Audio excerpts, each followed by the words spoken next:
જે આપણે 12મું ચેપ્ટર છે ને? જય માતાજી. જી ઓકે.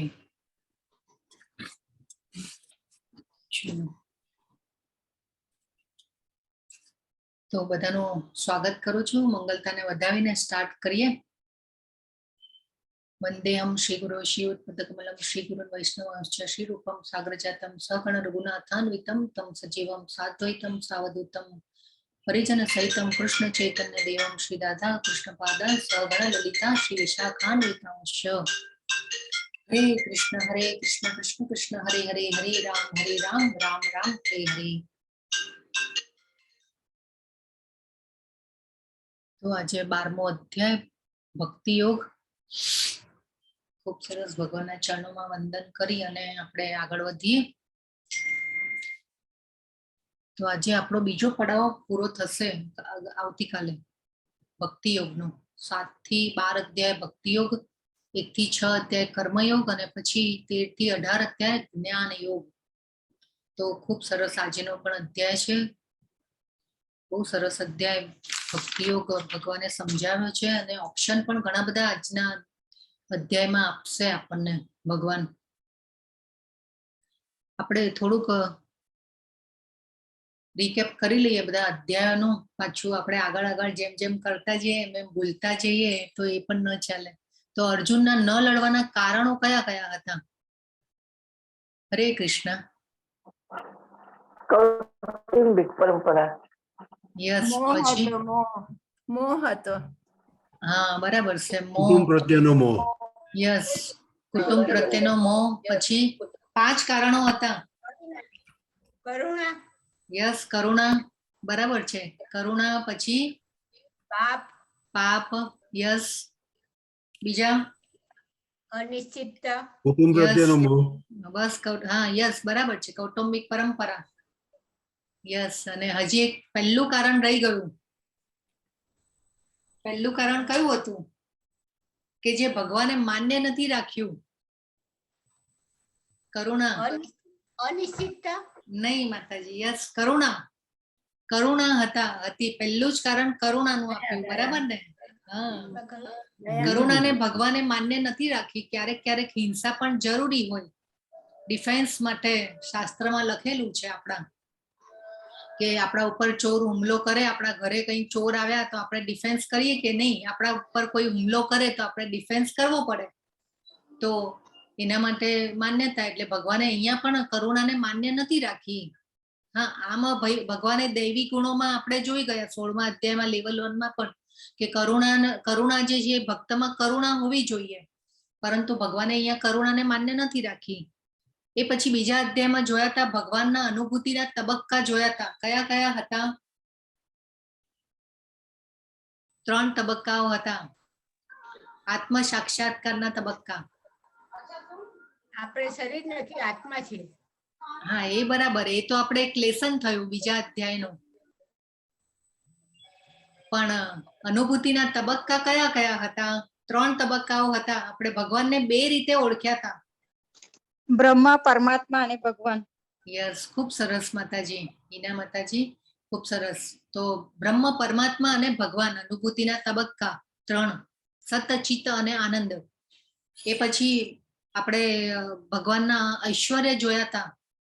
તો ઐશ્વર્ય કેટલા છે ભગવાનમાં? 6. હા, કયા કયા? શક્તિ, સમૃદ્ધિ, સુંદરતા. યસ. જ્ઞાન અને ત્યાગ. યસ, બરાબર છે. ખૂબ સરસ. અને આ પરમેશ્વરના ઐશ્વર્યની વ્યાખ્યા કોને કરેલી છે? ભગવાનની આ વ્યાખ્યા કે 6 ઐશ્વર્ય જેનામાં હોય એને ભગવાન કહેવાય. તો આ કોને કહ્યું છે? ચાલો જલ્દી નહીં તો પછી અધ્યાય આપણો પૂરો નહીં થાય. ચાલો બધું ભૂલતા નહીં જવાનું. જો આવી એ જીવનમાં અને છે ને અચાનક પરીક્ષા આવી જાય આપણી, હે ને, તો આગળનું ભૂલવાનું નહીં પછી. તો વેદવ્યાસજી છે એમના પિતાએ આપેલી છે. કોણ છે? પરાશર મુનિ. યસ, પરાશર મુનિ. પરાશર મુનિએ આપી. બરાબર છે. તો પરાશર મુનિ વેદવ્યાસજીના પિતા હતા અને વેદવ્યાસજીના ગુરુ કોણ હતા? નારદજી. યસ, નારદજી. બરાબર છે. આપણે ભાગવતમમાં પણ સાંભળીએ છીએ અત્યારે નારદજી ને વ્યાસજીનો ચાલી રહ્યો છે સંવાદ ભાગવતમના ક્લાસમાં. તમે બધા ભાગવતમના ક્લાસ પણ ભરો છો, બરાબર? તો વેદવ્યાસજી જે છે એ નારદજીના ગુરુ, નારદજી એમના ગુરુ છે વેદવ્યાસજીના, અને પરાશર મુનિ જે છે એમના પિતા છે. અને આ વિષ્ણુ પુરાણમાં આ ભગવાનની વ્યાખ્યા જે છે એમને કરેલી છે. હરે કૃષ્ણ. યસ. તો પછી બીજા અધ્યાયનો શરણાગતિ શ્લોક કયો છે? ચાલો બોલો. બીજા અધ્યાયનો 7મો શ્લોક, શરણાગતિ શ્લોક. કોઈને? કાર્પણ્ય દોષ પિતઃ હા, બરાબર છે. તો દોષોપહત સ્વભાવ પૃચ્છામિ પૃચ્છામિ સમોઢચેતાઃ યચ્છ્રેયસાન્નિશ્ચિतं બ્રૂહિ તન્મે શિષ્યસ્તેહં શાદિમાં ત્વાં પ્રપન્નમ. શરણાગતિ. તો ભગવાનની જેટલી આપણે શરણાગતિ લઈએ છીએ એટલા આપણે ભગવાનની ભક્તિમાં વધારે દ્રઢ થઈએ. આપણને જીવનમાં ક્યારેક એવા પ્રશ્નો આવે આપણા ઉપર, ત્યારે આપણે ભગવાનને આ શ્લોક યાદ કરવાનો. રાત્રે સૂતી વખતે પણ યાદ કરીને, એવા કોઈ આપણી જીવનમાં મુશ્કેલી આવી જાય તો આ શ્લોક યાદ કરી અને આપણે સૂઈ જવાનું. ભગવાનને સવારે ઉઠીને પણ આ શ્લોક સંભળાવી અને કહેવાનું કે ભગવાન, હું તમારી શરણમાં છું. અને શું ખબર, આપણને રાત્રે આ ભગવાનને આપણે પ્રાર્થના કરેલી હોય, કોઈ એવો વિચાર આવી જાય, આપણી મુશ્કેલી ટળી જાય, તો આ જરૂરી છે. ભગવાનની શરણાગતિ આ કરી શકીએ. શ્લોક બહુ ઇમ્પોર્ટન્ટ છે આ શ્લોક, શરણાગતિ શ્લોક.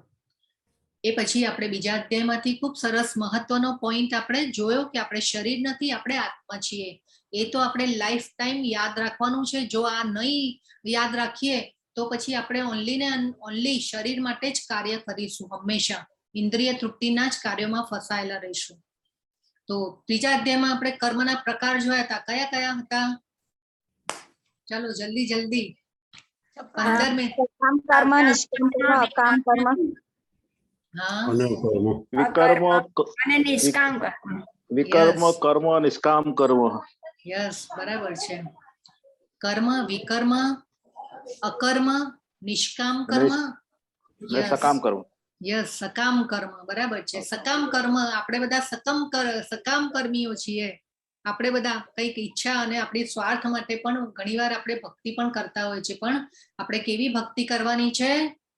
હરે કૃષ્ણ. કેવી ભક્તિ કરવાની છે આપણે? નિષ્કામ ભક્તિ. યસ, નિષ્કામ ભક્તિ કરવાની છે. ઓકે, ખૂબ સરસ. યોગ એટલે શું? ચાલો, યોગ યુક્ત થવું, ભગવાન સાથે ભગવાન સાથેનું જોડાણ. યસ, ભગવાન સાથેનું ભગવાનની જોડાણ. સાથે જોડાણ. યસ, બરાબર છે. જોડા. યસ. તો આપણા માટે ધ્યાન યોગ સુટેબલ છે કે નથી? અષ્ટાંગ યોગ સુટેબલ છે આપણા માટે? પ્રયત્ન કરાય. યસ, હા, પ્રયત્ન એ થાય. અત્યારે હા, અત્યારે આપણને એવી સગવડો નથી કે સેલ્યુટેડ પ્લેસમાં જવું પડે, યસ, ઘર બહાર છોડવા, એ બધું શક્ય નથી અત્યારે. બરાબર છે. સુટેબલ નથી. હા, અત્યારની સિચ્યુએશન. ઓકે, ચલો. ભગવાનની ભૌતિક શક્તિઓ કઈ કઈ છે? ચલો જલ્દી જલ્દી. ભૌતિક શક્તિઓ કઈ છે? જલ, વાયુ, હું વારે વારે. હા, આકાશ. બરાબર. હા, અને જલ, વાયુ, અગ્નિ, આકાશ, પૃથ્વી. હા. પછી 8 શક્તિઓ કઈ હતી ભગવાને કે મારી ભૌતિક શક્તિઓ છે? કઈ કઈ? બોલો બોલો જલ્દી જલ્દી. અહંકાર, ચિત્ત, અહંકાર, મન, બુદ્ધિ, ચિત્ત, અહંકાર. હા, યસ, ખૂબ સરસ માતાજી. ભૌતિક શક્તિઓ પૃથ્વી, જળ, અગ્નિ, વાયુ, આકાશ, મન, બુદ્ધિ અને અહંકાર 7મા ચેપ્ટરમાં. હા, તો આ ભગવાનની ભૌતિક શક્તિ છે. ચલો, આપણે કઈ શક્તિ છે ભગવાનની? 2 શક્તિઓ છે. આપણે 2 શક્તિઓને સમજાતા, પરાશક્તિ ને અપરાશક્તિ. આપણે જીવાત્માઓ કઈ શક્તિઓ છીએ? પરાશક્તિ, પરાશક્તિ. હા, અને પરાશક્તિ કેવી શક્તિ છે? નિમ્ન કક્ષાની કે ઉપરની કક્ષાની? ઉચ્ચ કક્ષા. હા, યસ, ઉપરની કક્ષાની. આપણે જીવાત્માઓ છે, ચડિયાતી શક્તિ ભગવાને કહી. આપણને બધાને પહેલી બેન્ચ ઉપર બેસાડ્યા છે ભગવાને. હા, તો આપણે તો બધા પહેલી બેન્ચ ઉપર બેસાડ્યા છે મનુષ્ય જીવન આપીને આપણને. હા, ઓકે, ખૂબ સરસ. તો ભગવાને 8મા ચેપ્ટરમાં મૃત્યુને સુધારવાના ચેપ્ટરમાં આર્ટ ઓફ ડાઇંગ ના ચેપ્ટરમાં ભગવાને ખૂબ સરસ 2 મહત્વના પોઈન્ટ કીધા હતા કે આપણે મૃત્યુને સુધારવું હોય તો આપણે અંતકાલે શું કરવાનું? કૃષ્ણ સ્મરણ કરવાનું. યસ, ઈશ્વરનું સ્મરણ કૃષ્ણ. કરવાનું. હા, અને પછી આપણે ભરત રાજાની કથા ઉપરથી આપણે શું બોધપાઠ લીધેલો હતો?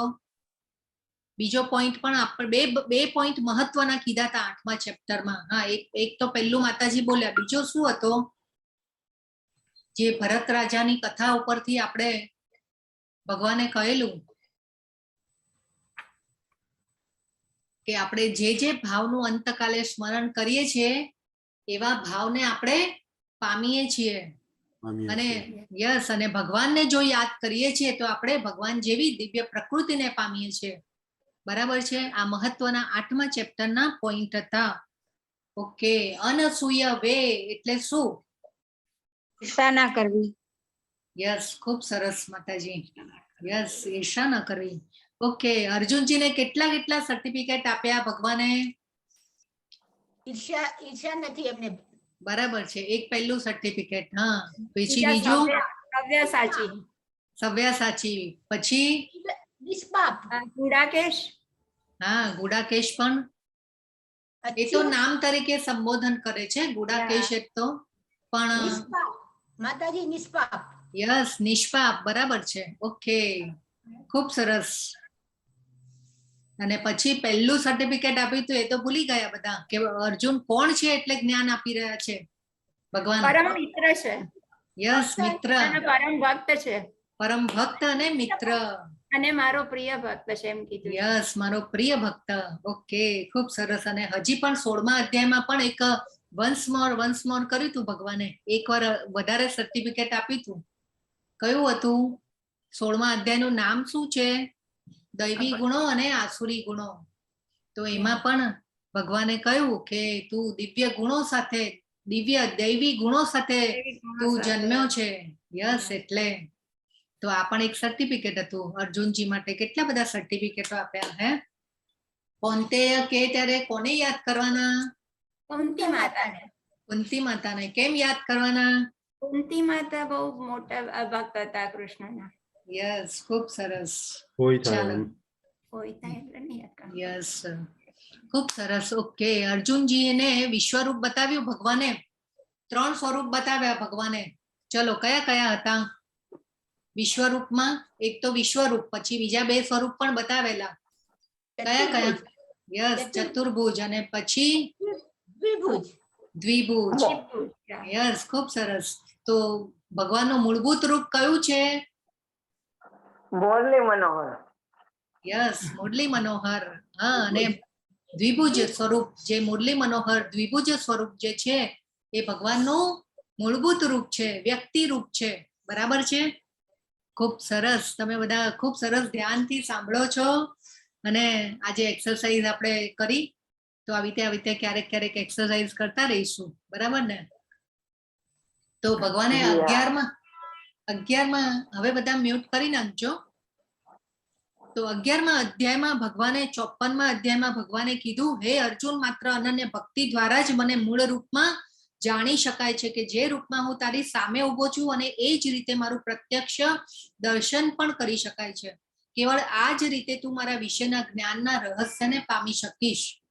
ભગવાને 11મા અધ્યાયના જે છેલ્લા 2 શ્લોક હતા 11.54 અને 55, તો બીજા 55માં પણ ભગવાને કીધું કે હે પ્રિય અર્જુન, સકામ કર્મ તથા માનસિક તર્ક વિતર્કના સંસર્ગ દોષથી રહિત થઈને જે મારી શુદ્ધ ભક્તિમાં પારાયણ રહે છે, જે મારે માટે જ કર્મ કરે છે, જે મને જ જીવનનું પરમ ધ્યેય માને છે અને જીવ માત્ર પ્રતિ મૈત્રી ભાવ રાખે છે, તે નક્કી મને પામે છે.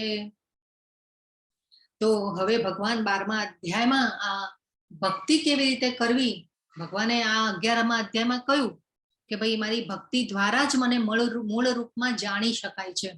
તો હવે અર્જુનજી જે છે એ આ અનન્ય ભક્તિ ભગવાન કહેશે કે ભક્તિ કેવી રીતે કરવી. અને આજના અધ્યાયમાં ખૂબ સરસ ભગવાન જે છે એ આપણને ઓપ્શન પણ આપે છે કે કેટલા બધા ઓપ્શન આપશે આજે કે આ ન કરી શકે તો આ કર, આ ન કરી શકે તો આ કર. કેટલું બધું ખૂબ સરસ રીતે સમજાવે છે. તો આ કોણ છે વચ્ચે જે છે એ કોણ છે? તમને ચિત્રમાં દેખાઈ રહ્યા છે વચ્ચે કોણ છે? ચૈતન્ય પ્રભુ. યસ, ચૈતન્ય પ્રભુ. પછી આ બ્લુ કલરના વસ્ત્રોમાં છે એ કોણ છે? નિત્યાનંદ પ્રભુ, જે બલરામજીનો અવતાર છે. આ જે હું મારો કર્સર ફરી રહ્યો છે એ નિત્યાનંદ પ્રભુ છે, એ બલરામજીનો અવતાર છે. અને આ જે છે એ અદ્વૈત પ્રભુ છે, જે સદાશિવ અને વિષ્ણુ, આપણે શિવજી અને વિષ્ણુનો અવતાર છે. સદાશિવ, અદ્વૈત પ્રભુ. એ પછી આ બાજુ જે છે એ ગદાધર સ્વામી, એટલે કે રાધાજીનો વિસ્તાર છે. અને આ શ્રીવાસાદી એટલે કે નારદજીનો વિસ્તાર છે. તો ભગવાન પણ હંમેશા જ્યારે ધરાતલ ઉપર આવે છે ને ત્યારે એમના પાર્ષદો સાથે આવે છે. આપણે જેમ કેવા કે વડાપ્રધાન આવે કોઈ શહેરની મુલાકાત લેવાના હોય તો કેવું વડાપ્રધાન આવે ને એમનો રસાલો સાથે આવે ને, એમના બધા આસિસ્ટન્ટ હોય, પછી સેક્રેટરીઝ હોય ને બધા હેલ્પિંગ હેન્ડ બધા હોય, તો એ લોકો પણ બધા આખા રસાલો સાથે આવે. તો એવી રીતે ભગવાન પણ જ્યારે આવે છે ત્યારે આ બધા એમના પાર્ષદો સાથે આવે છે. તો આ રીતે આ ભગવાન જે છે એમના બધા પાર્ષદો છે. બલરામજી તો એમની પોતાનો વિસ્તાર છે ભગવાનનો. તો ભગવાનના ચરણોમાં વંદન કરી અને આપણે આગળ વધીએ. તો અધ્યાય 12 જે છે, આપણે અધ્યાય 11 નો આપણે સારાંશ જોયો કે ભાઈ 54 ને 55 માં ભગવાને કહ્યું કે ભક્તિ દ્વારા જ મને મૂળભૂત રૂપમાં જાણી પણ શકાય છે. તો એટલા માટે હવે અર્જુનજી જે છે એ પ્રશ્ન પૂછે છે, પાછો એમને પ્રશ્ન થયો. તો આપણા 12મા અધ્યાયના 3 વિભાગ છે. આજે આપણે કદાચ 2 વિભાગ પૂરા કરવાની કોશિશ કરીશું. તો પહેલો શ્લોક છે, ભગવાને અર્જુને પૂછ્યું, જેઓ આપની ભક્તિમય સેવામાં સદૈવ તત્પર રહે છે અને જેઓ અવ્યક્ત નિર્વિશેષ બ્રહ્મની ઉપાસના કરે છે, આ બેમાંથી કોને વધારે પૂર્ણ સિદ્ધ માનવા? એવમ સતત યુક્તા, એ સતત યુક્ત રહે છે. ભક્તાસ્ત્વામ પર્યુપાસતે, તમારી ભક્તિમાં જે સતત યુક્ત રહે છે. અને એક બીજું જે છે કે વ્યક્ત નિર્વિશેષ બ્રહ્મની ઉપાસના કરે છે. એટલે હવે પહેલા આપણે એ જોઈએ કે વ્યક્ત રૂપ અને અવ્યક્ત રૂપ એટલે શું. તો વ્યક્ત રૂપ એટલે કે ભગવાનનું જે મૂળભૂત રૂપ આપણે જે આ જાણ્યું, ભગવાને કહ્યું કે મૂળભૂત રૂપમાં મને જે જાણી શકાય છે, એટલે કે જે અર્જુનજીની સામે ભગવાન ઊભા છે અને ભગવાને અર્જુનજીને જ્ઞાન આપી રહ્યા છે, એ એમનું વ્યક્ત રૂપ થયું કહેવાય. સાકાર રૂપ, સાકાર રૂપ એટલે કે જેનો આકાર છે એને સાકાર રૂપ કહેવાય. તો આ ભગવાનની જે સામે ઊભા છે, જે ભગવાન વ્યક્તિ રૂપે હાજર છે, અને ભગવાને હંમેશા આપણને પણ ભગવાન જેવા બનાવ્યા છે. તો આપણે ભગવાન આટલું બધું જ્ઞાન આપે છે અર્જુનજીને, અને આ રીતે જ્ઞાન આપી રથમાં એકબીજાની સામે ઊભા છે. એટલે એ જે રૂપ જે છે એ વ્યક્તિ રૂપ, વ્યક્ત રૂપ થયું કહેવાય. અને અવ્યક્ત રૂપ એટલે કે આપણે જે બ્રહ્મ જ્યોતિ જે છે, અને જે બ્રહ્મની ઉપાસના પણ કરે છે, જે ધ્યાન યોગમાં જે હાયર લેવલના યોગીઓ છે, એ બધી જે પ્રકાશની ઉર્જાની જે ધ્યાન યોગ કરે છે એને બ્રહ્મની ઉપાસના કહેવાય. એટલે કે એ અવ્યક્ત રૂપ થયું કહેવાય ભગવાનનું.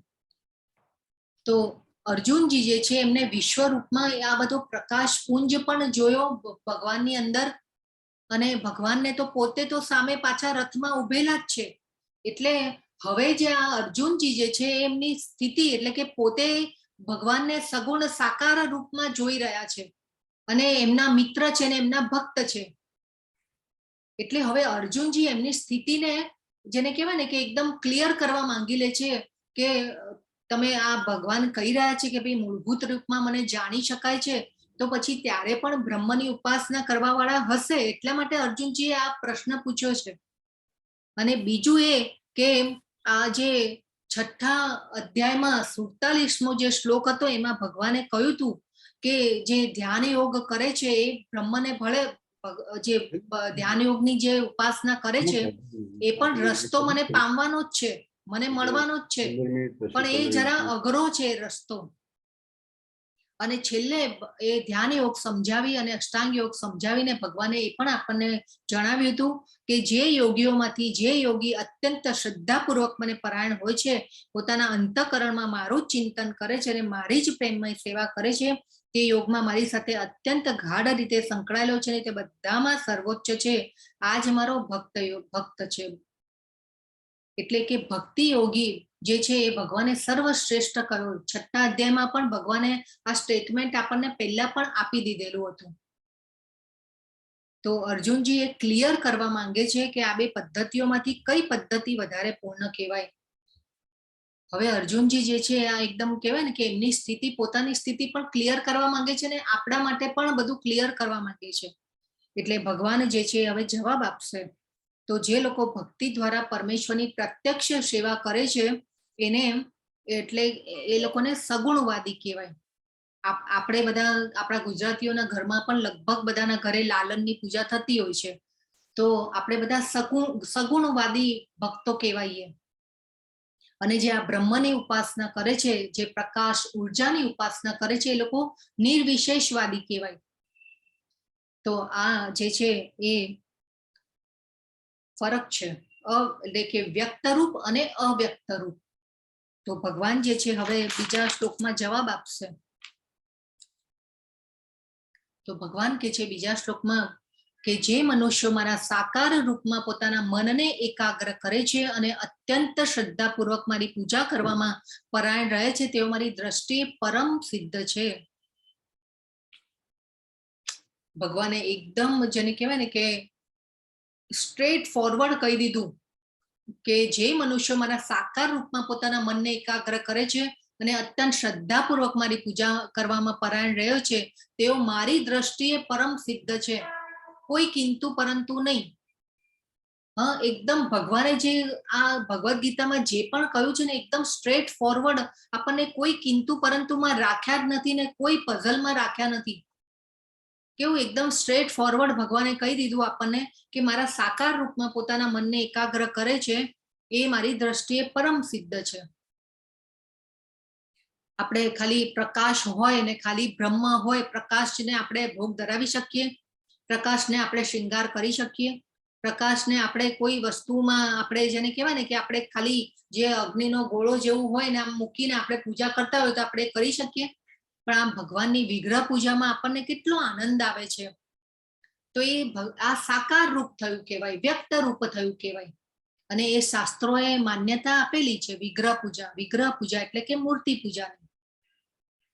તો કેટલા જો આપણે બાજુમાં ચિત્ર પણ જોઈ રહ્યા છે, કેટલા સુંદર ચિત્ર છે અને ભગવાનને તૈયાર કરી રહ્યા છે ભક્ત.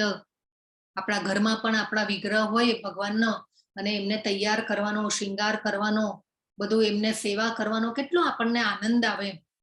કેમ કે ભગવાન દિવ્ય છે, ભગવાન આનંદમય છે, જ્ઞાનમય છે. એટલે હંમેશા આપણને ભગવાનના કર્મ કરવામાં આપણને હંમેશા આનંદ આવતો હોય છે. અને ભક્ત પણ એવા જ હોય અને ભક્ત જે છે એ જ્ઞાન મેળવી ચૂક્યા હોય અને જ્ઞાન એકદમ જેને કહેવાય ને કે પચાવી લીધું હોય એટલે એમને ખબર હોય કે આપણે ભગવાનની કૃષ્ણની પૂર્ણ પુરુષોત્તમની આપણે સેવા કરવાની છે.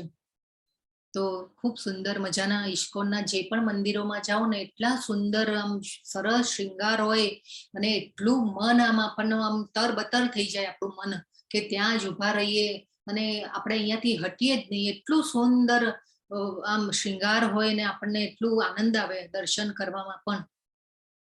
તો ભક્તો હોય કીર્તન કરે, શ્રવણ કરે, કૃષ્ણ વિશે ગ્રંથ વાંચે, ભોગ તૈયાર કરવામાં, કૃષ્ણ માટે વસ્તુઓ બજારમાં ખરીદવા જવાનું કેટલો આનંદ. બધું મંદિરની સફાઈ કરવી, મંદિરમાં ભક્તો માટે સેવા કરીએ. ભક્તોની સેવા તો કરવી જ જોઈએ ને ભગવાનની તો કરવી જ જોઈએ, પણ સાથે સાથે ભક્તોની પણ સેવા કરવી જોઈએ. ઘણા મંદિરોમાં આપણે જોતા હોઈએ છીએ કે બધી માતાજીઓ હોય ને એ બધા ફૂલની માળા કરવાની હેલ્પમાં અને બધામાં કેટલી સેવાઓ આપતા હોય છે. પછી જે પ્રભુજીઓ હોય એ બધા પણ મંદિરના મેનેજમેન્ટમાં હોય કે ઘણી બધી રીતે કરતા હોય છે સેવા. તો અનેક રીતે ભગવાનના વિગ્રહ માટે સેવા આપતા હોય છે બધા. તો આ રીતે ભગવાન કહે છે કે મારા સાકાર રૂપમાં પોતાના મનને એકાગ્ર કરે છે અને અત્યંત શ્રદ્ધાપૂર્વક મારી પૂજા કરવામાં પરાયણ રહે છે તેઓ મારી દ્રષ્ટિએ પરમ સિદ્ધ છે. તો આપણા ગુજરાતીઓના ઘરમાં લગભગ જેને કહેવાય ને કે લાલનની સેવા પૂજા થતી જ હોય છે. આપણા પુષ્ટિ માર્ગમાં વલ્લભાચાર્યજી થઈ ગયા, એટલે કે મહાપ્રભુજી. વલ્લભાચાર્યજી એટલે મહાપ્રભુજી. તો એમને પણ ગૃહ સેવાનો જેને કહેવાય ને કે ખૂબ મહિમા ફેલાવ્યો. ગૃહ સેવા એટલે કે આપણે આ સાકાર રૂપની સેવા ઘરે ઘરે હોય તો આપણે સપોઝ મંદિર સુધી ન જઈ શકીએ તો આપણા ઘરમાં આપણે ભગવાનની આ લાલનની કે બધાની સેવા પૂજા કરીએ. પછી આપણે દ્વારકાધીશ હોય, કોઈના ઘરે લાલન હોય છે, કોઈના ઘરે અલગ અલગ, બધાના ઘરે અલગ અલગ શ્રદ્ધા પ્રમાણે હોય, બધાની અલગ અલગ વિગ્રહ પૂજા હોય, તો આપણને એ કરવામાં કેટલો આનંદ હોય છે. તો આ વલ્લભાચાર્યજીએ ગૃહ સેવાનો મહિમા આપ્યો છે આપણને. તો એ ભગવાનની સાકાર રૂપની પૂજા થઈ કહેવાય, સેવા થઈ કહેવાય. તો આપણને ઘણો આનંદ આવે ભગવાનની સેવા કરવામાં. પરંતુ ચૈતન્ય મહાપ્રભુ આવ્યા અને ચૈતન્ય મહાપ્રભુ તો ત્રિકાળ જ્ઞાની હતા. તો ભગવાન પોતે ચૈતન્ય મહાપ્રભુના અવતારમાં આવ્યા અને આ એમને પોતાને કદાચ કે ભગવાન તો ત્રિકાળ જ્ઞાની હોય, એમને જ્ઞાન હોય કે ભાઈ કળિયુગમાં કદાચ લોકો આવા સાકાર રૂપની પૂજા પણ નહીં કરી શકે. અત્યારે આપણે જોઈએ છે ઘણાના ઘરોમાં ખાલી એમને દીવો થઈ જતો હોય છે. એ પછી આપણે જોઈએ કે હવે 2 જણાને ઘરમાંથી કમાવા માટે નીકળવું પડતું હોય છે તો ઘણીવાર દીવો કરી નાખે ખાલી, કે અથવા તો પછી અત્યારે યંગસ્ટર પણ જેને કહેવાય ને કે બહુ ઓછું આ બધામાં માને છે. ને આ જે આપણો અત્યારનો જે જનરેશન બધું નવું આવી રહ્યું છે તો એ ઘણીવાર નથી આ સાકાર રૂપની પૂજામાં ને એમાં બધામાં એમને ટાઈમ જ નથી હોતો, કેમ કે ભણવાનું એટલું હોય ને કેટલું કરવાનું હોય છે. એટલે આ કરતા નથી. અત્યારે યંગસ્ટરમાં ઘણું ઓછું જોવા મળે છે પૂજા અર્ચના ને સેવા ને બધું. એટલે ઘણાના ઘરોમાં સિનિયરો હોય કે ભાઈ સિનિયર સિટીઝન્સ હોય કે સિનિયરો જે બધા હોય એ સેવા પૂજા કરતા હોય. આપણે અત્યારે પણ એ જોઈ રહ્યા છીએ. એટલે કળિયુગમાં ચૈતન્ય મહાપ્રભુ આવ્યા અને એમને જપ યજ્ઞનો મહિમા આપીને ગયા. તો આપણને ભગવાનને ખબર હશે કે કળિયુગમાં મારા બાળકો આટલું પણ હું હાર્ડવર્ક હોમવર્ક આપીશ ને આટલું હાર્ડ કામ આપીશ તો નહીં કરી શકે લેસન. તો ભગવાને આપણને ખાલી સમય આપવાનો છે, બેસીને જપમાળા યજ્ઞ કરવાનો છે, જપ યજ્ઞ કરવાનો છે. તો આપણે જરૂરથી એ કરવો જોઈએ. ભગવાન હવે 3-4 શ્લોકમાં કહે છે, જે લોકો વિભિન્ન ઇન્દ્રિયોને સંયમિત કરીને તથા સૌ પ્રત્યે સંભાવ રાખીને પરમ બ્રહ્મના નિરાકાર પાસામાં તે અવ્યક્તની પૂર્ણ રીતે પૂજા કરે છે, જે ઇન્દ્રિયોના અનુભૂતિના પરે છે, સર્વવ્યાપી છે, અચિંત્ય છે. તો ભગવાન હવે શું સમજાવી રહ્યા છે? પહેલા સાકાર રૂપની જે પૂજા કરે છે એના માટે સમજાવ્યું, અને હવે ભગવાને જે આ બ્રહ્મની ઉપાસના કરે છે એના માટે ભગવાન સમજાવી રહ્યા છે.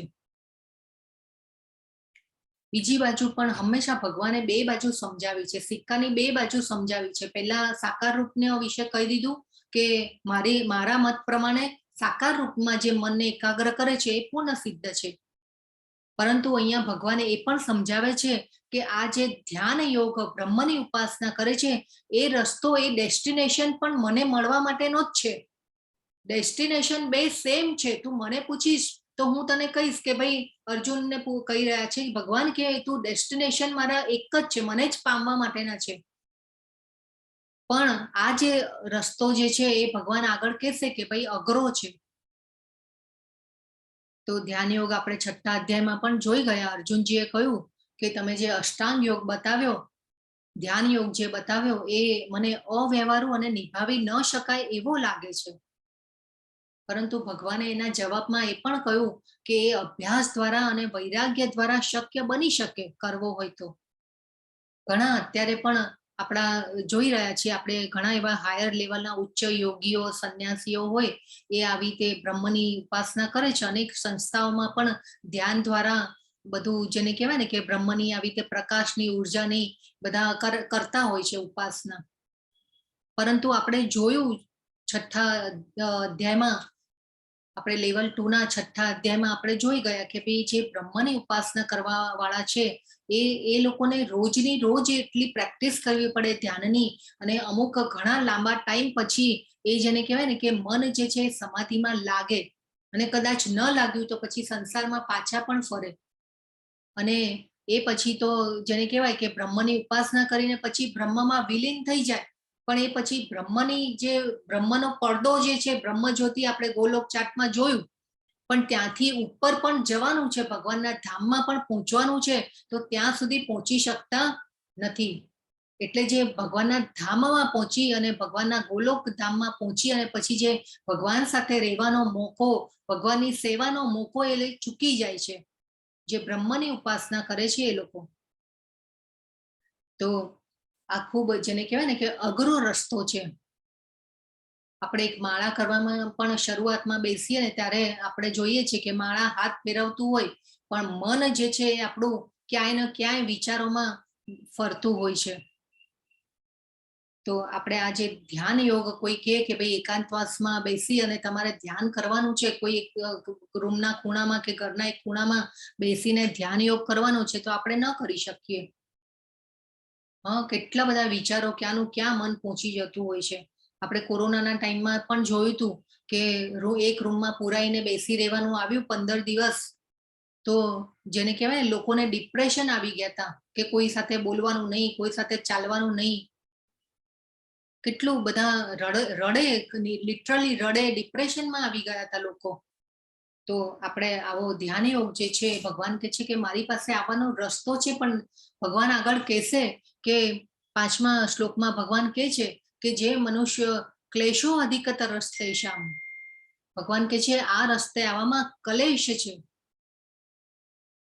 જે મનુષ્યના મન પરમેશ્વરના અવ્યક્ત નિર્વિશેષ પાસા પ્રત્યે આસક્ત હોય છે, તેમને માટે પ્રગતિ કરવાનું અત્યંત કષ્ટપ્રદ હોય છે. દેહધારીઓ માટે તે ક્ષેત્રોમાં પ્રગતિ સાધવી એ હંમેશા દુષ્કર હોય છે. ભગવાને અહીંયા કહી દીધું કે આ રસ્તે તું આવીશ તો ઉબડ ખાબડ છે, બહુ ખાડા છે, તારા ફૂરચા ઉડી જશે.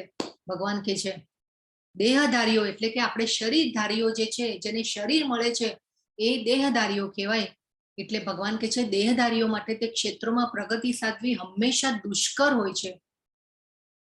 અવ્યક્તા હિ ગતિર દુઃખમ, તો આ જે રસ્તો છે દુઃખ ભરેલો છે. આપણે પણ કોઈ જગ્યાએ ટ્રાવેલ કરતા હોઈએ છીએ, તો ટ્રાવેલ કરવામાં આપણને કોઈ એવી જગ્યાએ આવી જઈએ અને પછી આપણને ખબર પડે કે ભાઈ એક તો રસ્તો જે છે કાચી માટીનો છે અને ઉબડ ખાબડ વાળો છે, અને અહીંયાથી જવામાં બહુ ટાઈમ લાગશે આપણને.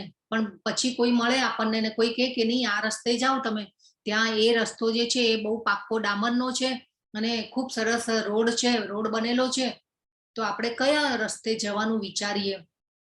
બટ નેચરલ છે કે આપણે જે એવા રસ્તે જવાનું વિચારીએ કે જે ટાઈમ આપણો બચાવે અને જે આપણે ઇઝીલી ગોઈંગ એટલે કે ઇઝી ગોઈંગ આપણે જઈ શકીએ, તો આપણે એવો રસ્તો પસંદ કરીએ. તો આપણે એ વિચારવાનું છે. અહીંયા ભગવાન જ આપણને કહે છે કે અષ્ટાંગ યોગ જે છે, ધ્યાન યોગ જે છે એ અઘરો છે, ઉબડ ખાબડ છે. 2 રસ્તા જે છે એ માર્યા સુધી પહોંચવાના જ છે, પણ આ રસ્તો જે છે એ આપણા દેહધારીઓ માટે ઉબડ ખુબડ વાળો છે. તો આપણે આ રસ્તે આપણે ધ્યાન યોગ કરે છે બધા લોકો, પણ આ જે બ્રહ્મ સુધી પહોંચે છે પછી આગળ પહોંચી શકતા નથી. પણ ભક્તિ યોગમાં તો આપણે અહીંયા ભૌતિક જગતમાં પણ ભગવાનની સેવા કરી શકીએ છીએ. આપણને આપણા ઘર સુધી આવ્યા ભગવાન આપણને આનંદ આપવા માટે વિગ્રહ પૂજા કરીને આપણે કેમ આ એ આનંદ ન લઈ શકીએ. ગોલોકધામમાં આપણે ક્યારે પહોંચીશું આપણને ખબર નથી. તો આપણે અહીંયા ભગવાને આપણને આપણા ઘર સુધી બિરાજમાન થયા છે, તો આપણે આ સેવા કરવાનો મોકો નહીં ચૂકવાનો. અને આપણે ઇન્દ્રિયોને કંટ્રોલ તો કરવાની નથી. આપણે ધીરે ધીરે આપણે તો કેવું સ્વાદિષ્ટ ભોજન બનાવી અને ભગવાનને એ પ્રસાદ ધરાવીને પછી એ સ્વાદ પણ લઈએ છીએ. પણ આ યોગીઓ હોય એ બધા તો ઇન્દ્રિય કંટ્રોલ કરવા માટે જેને કહેવાય ને કે બધું ચોડીને ખાતા હોય, તો આપણે એવું કરી શકવાના છે? નથી કરી શકવાના. આપણને તો જીભને ટેસ્ટ જોઈશે. તો આપણે તો અહીંયા આપણે ખૂબ સરસ જેને કહેવાય ને કે ભગવાનને ધરાવીને સ્વાદિષ્ટ ભોજન પણ કરી શકીએ છીએ. તો આ આપણે કરવાનું છે. ભક્તિ યોગ જે છે ખૂબ મહત્વનું અને સરળ છે. કેટલા સરસ શૃંગાર કરીએ ભગવાનને, એમાં આનંદ આવે. ભગવાનને ફૂલો ચડાવીએ, ભગવાનના કર્મ કરીએ તો બહુ આનંદ આવે. તો આ 5મો જે શ્લોક છે એના દ્વારા ભગવાને આપણને કહી દીધું. ભગવાન હવે કે છે જે મનુષ્ય પોતાના સર્વ કર્મ મારામાં અર્પિત કરીને તથા અવિચળ ભાવે ભક્તિ કરતા રહી મારી સેવામાં લાગેલા રહી અને પોતાના મનને મારામાં સ્થિર કરી નિરંતર મારું ધ્યાન કરે છે તેમના માટે હે પાર્થ હું જન્મ મરણ રૂપી સાગરમાંથી તત્કાળ ઉદ્ધાર કરનારો થઉં છું. મૃત્યુ સંસાર સાગરાત ભગવાને કહ્યું. આ પહેલા પણ ભગવાને કંઈ કહ્યું હતું કે આ ભૌતિક જગત કેવું છે? હરે કૃષ્ણ, કોણ કહેશે ભૌતિક જગત કેવું છે? અહીંયા ભગવાને મૃત્યુ સંસાર સાગરાત કહ્યું, પણ પહેલા પણ ભગવાને આગળ કઈ કીધું છે આ ભૌતિક જગત માટે? આપણે ક્યાં રહી રહ્યા છીએ? હરે કૃષ્ણ. ભૌતિક જગત કેવું છે આપણા માટે? ભૌતિક જગતની વાસ્તવિક સમસ્યાઓ શું છે? અસ્વસ્થની પીપળાના વૃક્ષ જેવું જે નહીં ઊંધું પ્રતિબિંબ પડે છે, આભાસ. નહીં એમાં નહીં આભાસ એટલે જી જે પુરુષોત્તમ યોગમાં જે ઝાડનું ઉલટું પ્રતિબિંબ છે એના જેવું. હા ના માતાજી, અહીંયા મારો ક્વેશ્ચન જે છે એ અલગ છે. યસ, તમે ખૂબ સારો ટ્રાય કર્યો માતાજી. તો મૃત્યુ સંસાર સાગરાત કહ્યું ભગવાને અહીંયા. જન્મ મરણ રૂપી સાગરમાંથી તત્કાળ ઉદ્ધાર કરનારો થઉં છું. તો ભગવાને આ ભૌતિક જગતને દુઃખાલય કીધું છે, ક્ષણભંગુર કહ્યું છે. પહેલા આગળના અધ્યાયમાં આપણે જોઈ ગયા કે આ ભૌતિક જગત જે છે આપણે જ્યાં રહી રહ્યા છીએ દુઃખાલય છે, અશાશ્વતમ, ક્ષણભંગુર છે. તો આપણે ક્યાં રહી રહ્યા છીએ? આપણે અહીંયા હોસ્પિટલમાં છીએ. બધા ખરાબ આદતો વાળા હોય ને એને આપણે ક્યાં રિહેબ સેન્ટરમાં મોકલતા હોઈએ છીએ, બરાબર ને? હા, તો આ આપણને અહીંયા સુધાર ગૃહમાં, રિહેબ સેન્ટરમાં આપણે રહી રહ્યા છીએ. આ કોઈ આપણે અહીંયા તો મહેમાન છીએ ખાલી ભૌતિક જગતમાં, અને લાઈનમાં ઉભા છીએ આપણે ટિકિટ લેવા માટે. આપણે અમ્યુઝમેન્ટ પાર્કમાં કોઈ જઈએ ને પછી ત્યાં ટિકિટ માટે ઉભા રહીએ ને લેવા માટે, તો આપણે આ ભૌતિક જગતમાં આપણે લાઈનમાં ઉભેલા છીએ કે ભાઈ આપણે ટિકિટ મળે ને જલ્દી જઈએ ભગવાનના ધામમાં. તો ભગવાને દુઃખાલય કીધું, અશાશ્વતમ કહેલું છે આ જગતને. તો આપણે વિચાર કરવાનો જરૂર કે ભાઈ અહીંયાથી આપણે પરમેનન્ટલી કેવી રીતે નીકળી જવું જોઈએ, અને ત્યાં જઈએ પછી ભગવાનના ધામમાં જઈએ પછી પુનર્જન્મ થતો નથી. તો અહીંયા ફરીથી ભગવાને આપણને જણાવી દીધું કે જન્મ મરણ રૂપી સાગરમાંથી તત્કાળ ઉદ્ધાર કરનારો થાઉં છું. અહીંયા પણ આ સંસાર કેવો છે? મૃત્યુ સંસાર સાગરાત. અને ભગવાન કહે છે હવે અહીંયા જે મનુષ્ય પોતાના સર્વ કર્મ મારામાં અર્પિત કરીને તથા અવિચળ ભાવે ભક્તિ કરતા રહી, મારી સેવામાં લાગેલા રહી, એમ કહ્યું. હવે અહીંયા ભગવાને કર્મનો ઉલ્લેખ કર્યો છે. તો આપણે કર્મના મહત્વના સિદ્ધાંતો જોયા હતા. કયા કયા હતા? કોઈને યાદ છે? હરે કૃષ્ણ. કર્મના મહત્વના આપણે સિદ્ધાંતો 3જા અને 5મા અધ્યાયમાં આપણે જોઈ ગયા હતા. કે ચાલો, તો કર્મનો પહેલો જે સિદ્ધાંત હતો, તો ભગવાને જસ્ટ આપણે પહેલાનું જે છે થોડું રિવિઝન કરીએ કે ભગવાનની આ જે સાકાર રૂપનું ભગવાને કહ્યું ને કે તો મૂર્તિ પૂજાને જે છે ને એ ભગવાનની મૂર્તિ જે છે ને એ ભગવાનનું પ્રતિનિધિત્વ કરે છે. અને એ પ્રમાણભૂત શાસ્ત્રોએ માન્યતા આપેલી છે ભગવાનની મૂર્તિ પૂજાને. અને અર્ચા વિગ્રહ દ્વારા ભક્તિની સેવાનો સ્વીકાર કરે છે ભગવાન. અને એ આપણા માટે સરળ હોય છે ભક્તિ યોગ. તો એ આપણે જાણવાનું છે. અને આપણે એક ઇસ્કોન મંદિરોમાં આપણે જઈએ ને તો ઘણીવાર દર રવિવારે છે ને ખીચડીનો પ્રસાદ પણ મળતો હોય છે. ખૂબ સુંદર એવી મીઠો પ્રસાદ હોય. તો આ દર રવિવારે દરેક ઇસ્કોન મંદિરોમાં ખીચડીનો પ્રસાદ બહુ સરસ મળે. તો આપણને કોઈ કહે શરૂઆતમાં કે ભાઈ ચલો તમને એક ખૂણામાં બેસીને એકાંતવાસમાં આપણે ધ્યાન યોગ કરવાનો છે, અને કોઈ આપણને બીજું કહે કે ભાઈ ઇસ્કોનના મંદિરે જઈને દર્શન કરવાના છે અને આપણે ખીચડીનો આ પ્રસાદ લેવા જવાનું છે. તો આપણે પહેલો રસ્તો કયો કરીએ કે ભાઈ નહીં, મંદિરે દર્શન કરવામાં આપણને આનંદ આવે, બરાબર ને? તો એવી રીતે. અને આ ખીચડીનો પ્રસાદ એટલો મીઠો હોય ને, મારા તો બાળકો જે છે ને એ દર રવિવારે ક્યારેક આમ જઈએ ને તો આના માટે જ આવતા હોય દર્શન કરવા માટે. ઘરમાં ખીચડી ન ખાય પણ ત્યાં જઈને એટલી સરસ આમ હોશે ખાઈ લે ખીચડી. એટલો મીઠો લાગે એ લોકોને પ્રસાદ.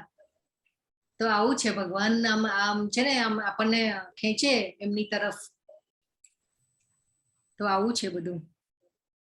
એટલે ભગવાને સ્પષ્ટ કહી દીધું કે સાકાર રૂપમાં મનને એકાગ્ર કરે છે અને અત્યંત શ્રદ્ધાપૂર્વક મારી પૂજા કરવામાં પરાયણ રહે છે. એ મારી દ્રષ્ટિએ સિદ્ધ છે. અહીંયા પણ પાછું ભગવાન કહે છે કે સર્વ કર્મ મારામાં અર્પિત કરીને તથા અવિચળ ભાવે ભક્તિ કરતા રહી મારી સેવામાં લાગેલા રહી મનને મારામાં સ્થિર કરી નિરંતર મારું ધ્યાન કરે છે તેમના માટે હે પાર્થ હું જન્મ મરણ રૂપી સાગરમાંથી તત્કાળ ઉદ્ધાર કરનારો થાઉં છું.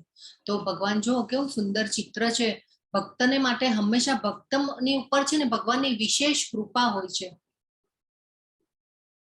કેવી રીતે આપણે એક ઉદાહરણ પણ સમજાતા કે એક પિતા હોય એમના 2 પુત્રો હોય અને બે પુત્રોમાંથી પિતા પૈસા આપે છે તો એક પુત્ર જે છે જેને કહેવાય ને કે એની ઓલામાં મજા કરવામાં પૈસા ઉડાવી દે છે અને બીજો પુત્ર જે છે એ ભગવાન એ લાવી મીઠાઈ લાવે છે બહારથી અને મીઠાઈ લાવીને પછી ઘરે લાવીને કહે છે કે ભાઈ પિતા તમે પહેલા ખાઓ પછી હું ખાઉં છું.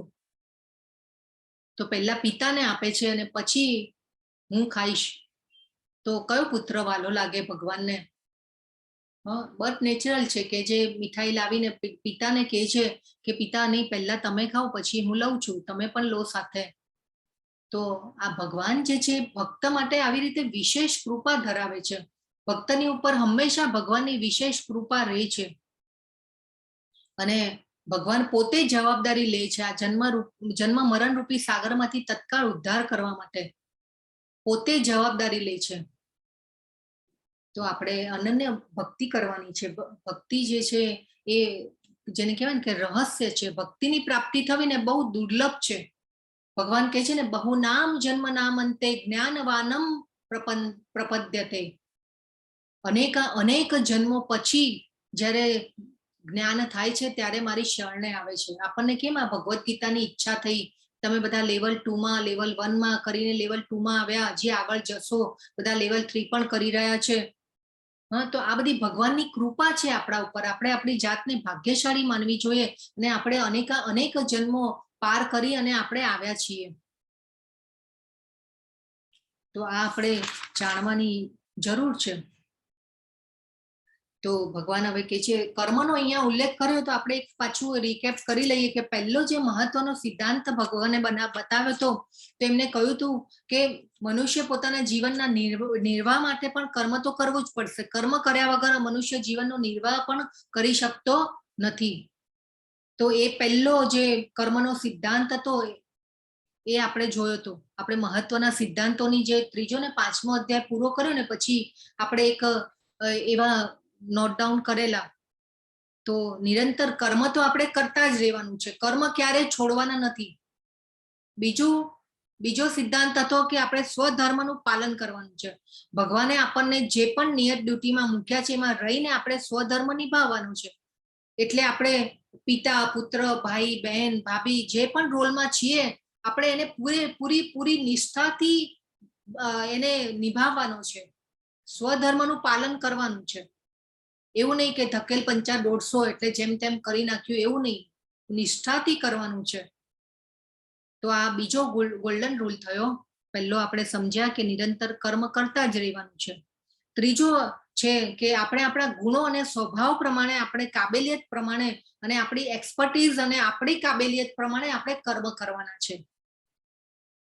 એવું નહીં કે આપણે બીજાને જે બીજી જે વ્યક્તિ હોય એ આ ફિલ્ડમાં છે ને એને બહુ લાભ થયો એ ફિલ્ડમાં કે એને આ ભણી અને એને બહુ સારું કમાઈ શક્યો તો આપણે પણ એ કરવું જોઈએ. અત્યારે યંગસ્ટરમાં આ બધું બહુ ચાલી રહ્યું છે કે એટલે બધા ગાડરિયા પ્રવાહમાં ખેંચાઈ રહ્યા છે. પણ ભગવાને એ ત્રીજો રૂલ આપણને કર્મના સિદ્ધાંતનો શીખવાડ્યો હતો કે આપણે આપણા ગુણો અને આપણા સ્વભાવ પ્રમાણે કર્મ કરવા જોઈએ. આપણી કાબેલિયત પ્રમાણે આપણે કોપી નથી કરવાની. પછી ભલે ને એ કર્મ આપણું દોષપૂર્ણ હોય આપણે એમાં ભૂલો પણ કરીએ પણ તે છતાં પણ આપણે આપણા સ્વભાવ પ્રમાણે આપણી પ્રકૃતિ પ્રમાણે આપણે કર્મ કરવા જોઈએ. તો આ ત્રીજો રૂલ થયો. ચોથો રૂલ જે હતો એ ભગવાને કહ્યું હતું કર્મફળનો ત્યાગ કરવાનું કહ્યું ભગવાને. એટલે આપણને ભગવાને આપણી ભક્તિ કરી અને સારા આપણે ભગવાનના કર્મ કરીએ એટલે તો ભગવાન આપણને ફળ આપે. તો એ ફળને આપણે શું કરવાનું છે? સ્વીકાર તો કરવાનો જ છે, પણ એ સ્વીકાર કરી અને પછી જે આપણે ધન, સંપત્તિ, શક્તિ, સામર્થ્ય જે પણ આપે એ આપણે પાછું ભગવાનના કર્મમાં લગાડવાનું છે. તો એને કર્મના ફળનો ત્યાગ થયો કહેવાય. અને આપણે જોઈ ગયા 5મા અધ્યાયનો 29મો શ્લોક આપણે વારે વારે મમરાવીએ છીએ. ભોક્તા રમ યજ્ઞ તપસામ, બધા યજ્ઞોનો સ્વામી કોણ છે? ભોક્તા કોણ છે? ભગવાન છે. સુપ્રીમ એન્જોયર કોણ છે? ભગવાન છે. અને આપણે પૂર્ણની સેવા કરવા માટે નિર્માયેલા છીએ, તો આપણે પૂર્ણની સેવા કરવાની છે. તો જે ફળ ભગવાનને અર્પિત કરીએ એ કંઈ ભગવાન રાખવાના નથી, એ આપણને આપણી પાસે જ રહેવાનું છે. પરંતુ એ સમર્પણનો ભાવ આપણામાં આવવો જોઈએ, સમર્પિત કરવાનો ભાવ જે છે એ આપણામાં આવવો જોઈએ. જો એ નથી આવતો તો પછી એમાં બંધનો ઉત્પન્ન થાય છે, અને આ બંધનો ઉત્પન્ન થાય એટલા માટે પછી આપણે પાછું જેને કહેવાય ને કે એ ફળ આપણે રાખ્યું અને એ ફળ આપણે ભોગવી લીધું, તો એ બંધન ઉત્પન્ન કરે. એટલે આપણી જો ધન સંપત્તિ જો ખાલી આપણા ભોગો ભોગવવા માટે વાપરીએ તો એમાં કર્મ બંધન ઉત્પન્ન થાય. એટલે હંમેશા ભગવાનનો ભાગ આપણે રાખવો જોઈએ. તો અહીંયા આપણે ભગવાને કહ્યું કે સર્વ કર્મ મારામાં અર્પિત કરીને, એટલે આપણે આ થોડુંક જે કર્મ તો કરવાના જ છે, પણ આ કઈ રીતે કરવાના છે એ આપણે સમજવાનું છે. તો આપણા ઘરમાં પણ જે પણ કંઈ આવે, પહેલું શરૂઆત થાય તો એ પહેલા આપણે ભગવાનનો ભાગ અલગ કાઢીએ. આપણે કંઈ પણ લાવીએ, ફળ, ફ્રૂટ, ડ્રાય ફ્રૂટ લાવીએ તો એમાંથી પહેલા ભગવાનનો ભાગ કાઢી નાખીએ કે નહીં, આ પહેલા ભગવાનને ધરાવવાનું છે, તો એ આપણે અલગ કરીએ. તો આવી નાની નાની નાની ભાવનાઓ જો શરૂઆત થઈ જાય અને એ રીતે આપણે કર્મ કરતા થઈએ, આપણી આજીવિકા પણ પ્રમાણભૂત જેને કહેવાય ને કે એ રીતે આવી જોઈએ. ધન સંપત્તિ પણ ઘરમાં આવે તો એ પણ ઈમાનદારી અને પ્રમાણભૂત સ્તોત્ર દ્વારા આવી જોઈએ. તો આ બધું જરૂરી છે. એટલે બંધન કરતા ન થાય. તો તેના પર આપણે માટે હંમેશા ભગવાનને ફળ સમર્પિત કરવાનું છે. તો આ ગોલ્ડન રૂલ્સ આપણે જોયા હતા કર્મના સિદ્ધાંતોમાં. તો આપણે જો આ રીતે કર્મ કરીશું તો ભગવાન તત્કાળ તેષામહમ સમુદ્ધરતા ભગવાન કે છે. તો આપણને જો આવી રીતે કર્મ કરીશું તો ભગવાન તરત જ આ જન્મ મરણ રૂપી સાગરમાંથી ઉદ્ધાર કરનારા બનશે આપણા માટે. જેમ બાળકની સાર સંભાળ જેવી રીતે માતા પિતા રાખે છે અને બાળક પણ પોતાને સુરક્ષિત મહેસૂસ કરે, એવી રીતે આપણે પણ જો ભગવાનની ભક્તિ કરીશું ભગવાન તો આપણી પણ સાર સંભાળ ભગવાન આવી રીતે લે છે. એવું નથી કે પહેલા બધા ભક્તો, અનન્ય ભક્તો માટે જ ભગવાન આવે, આપણા માટે પણ ભગવાન આવે. તો હવેના જે 8 થી 12 શ્લોક છે એમાં ભગવાન જે છે એ ભક્તિના તબક્કાઓ સમજાવશે આપણને, અને ઓપ્શન આપે છે ઘણા ઓપ્શન આપે છે કે આપણે શું કરીએ અને ન કરી શકીએ, કે તું આ કર, પેલું ન કરી શકે તો તું આ કર. કેટલા બધા ઓપ્શન આજે તો આપે છે ભગવાન આપણને. તો ભગવાન કે છે મારામાં પૂર્ણ પુરુષોત્તમ પરમેશ્વર એવા મારામાં તારા ચિત્તને સ્થિત કર અને મારામાં જ તારી સમગ્ર બુદ્ધિને પરોવી દે, એ રીતે તું સદા મારામાં નિવાસ કરીશ, એમાં સંદેહ નથી. તો ભગવાને પહેલો જે ઓપ્શન આપ્યો એ અનન્ય ભક્તિ કહ્યું. અનન્ય ભક્તિ એટલે કે જેને કહેવાય ને કે 24/24 કલાક જેને કહેવાય ને કે ભગવાન સતત ભગવાન આપણા વિચારોમાં હોવા જોઈએ, તો એને અનન્ય ભક્તિ કહેવાય. ખાતા પીતા ઉઠતા બેસતા ઊંઘતા ભગવાન પહેલા યાદ આવવા જોઈએ. કોઈ પણ કર્મ કરીએ એમાં સેન્ટરમાં પહેલા તો ભગવાન યાદ આવવા જોઈએ આપણને. તો એ અનન્ય ભક્તિ થઈ કહેવાય. તો આપણે અનન્ય ભક્તિ માટે આપણા ઘણા પુષ્ટિ માર્ગીય વૈષ્ણવો ઘણીવાર ઘણા સાથે પણ લઈને જતા હોય છે ભગવાનને. ઝાંપીજીમાં સાથે લઈને જાય. ભગવાનની સેવા છૂટવી ન જોઈએ. ભગવાન માટેનો વિચાર હંમેશા પહેલા કરે. મારા ભગવાન ભૂખ્યા રહેશે, હું નહીં હોઉં તો સેવા છૂટી જશે, કેટલું. એટલે પહેલા વિચાર ભગવાનનો આવવો જોઈએ. તો આપણે સંતો મહાત્માઓના પણ અનેક ઉદાહરણો જોયા આપણે કે કેવી અનન્ય ભક્તિ કરેલી. અને બેસ્ટ ઉદાહરણ તો આપણે જેની આ ભગવદ્ ગીતા દ્વારા આપણે જ્ઞાન લઈ રહ્યા છે, શીલા પ્રભુપાદ. આખું જીવન એમને કૃષ્ણમય, કેવું આમ 70 વર્ષની ઉંમરે પણ જ્યારે કોઈ બહાર નીકળવાની, ઘરની બહાર નીકળવાનો વિચાર ન કરે અને એ અમેરિકા જવા માટે પણ ગુરુનો આદેશ હતો અને ત્યાં પહોંચ્યા છે અને એ ગુરુના આદેશનું પાલન પણ કર્યું અને પછી જો 10 વર્ષમાં તો કેટલી બધી સિદ્ધિ પ્રાપ્ત કરી લીધી. તો ભગવાન જ્યારે એક દ્રઢ નિશ્ચય જ્યારે કરીએ ને ત્યારે ભગવાન પણ હંમેશા અનુકૂળતા કરી આપે છે. તો આ જરૂરી છે. અનેક સંતો મહાત્માઓ આપણે જોયા છે. કુંતી માતાને આપણે પહેલા સમજ્યા કે કુંતી માતાને કેમ યાદ કરવાના, કેમ કે અનન્ય ભક્ત હતા ભગવાનના. નરસિંહ મહેતા તો નરસિંહ મહેતાના તો કામો જ ભગવાન કરતા. મીરાબાઈ આપણે જોઈ ગયા, સંત તુકારામ, ઘણા એવા સંતો મહાત્માઓ આપણા જે ષડ ગોસ્વામીઓ જે છે, ઇસ્કોન સંપ્રદાયના મહાન આચાર્યો, એ પણ બધા જે છે એ પણ કેવી અનન્ય ભક્તિ બધાએ કરેલી છે. રૂપ ગોસ્વામી તો રૂપ મંજરી તરીકે ભગવાન રાધાજીના વિસ્તાર, રાધાજીના સાથે એમની સખીઓમાં પણ સહાય મદદનીશ તરીકે આવેલા છે. તો આવા અનન્ય ભક્તો હતા ભગવાનના. આપણે એક માધવેન્દ્રપુરીજીની પણ ઘટના જોઈએ છે લેવલ 1માં. તો કેવું રાત દિવસ ભગવાનના જાપ ને ભગવાનની ભક્તિ કરવામાં જ મસ્ત હોય છે. એમના ભૂખ તરસની પણ ભગવાન ચિંતા કરે છે. આપણે અત્યારે જોઈએ ને તો આપણા અત્યારની સિચ્યુએશનમાં થોડી આવી અનન્ય ભક્તિ કરવી ડિફિકલ્ટ છે. આપણા ઉપર ઘણી બધી જવાબદારીઓ છે, તો ડિફિકલ્ટ થોડી થઈ જાય. અત્યારના ગૃહસ્થીઓ માટે બધી થોડી ઘણી આપણને જવાબદારીઓ હોય એટલે ડિફિકલ્ટ થઈ જાય. પણ હંમેશા જો આપણે એક દ્રઢ નિશ્ચય કરીએ તો કરી શકીએ. પણ ભલે આપણે અનન્ય ભક્તિ આટલો ટાઈમ ન આપી શકીએ, ભગવાન તો સતતમ કીર્તયંતો મામ કે છે, પણ આપણે સતત ન કરી શકીએ, પણ મેક્સિમમ ટાઈમ ભગવાનમાં આપવાની આપણે કોશિશ કરવી જોઈએ.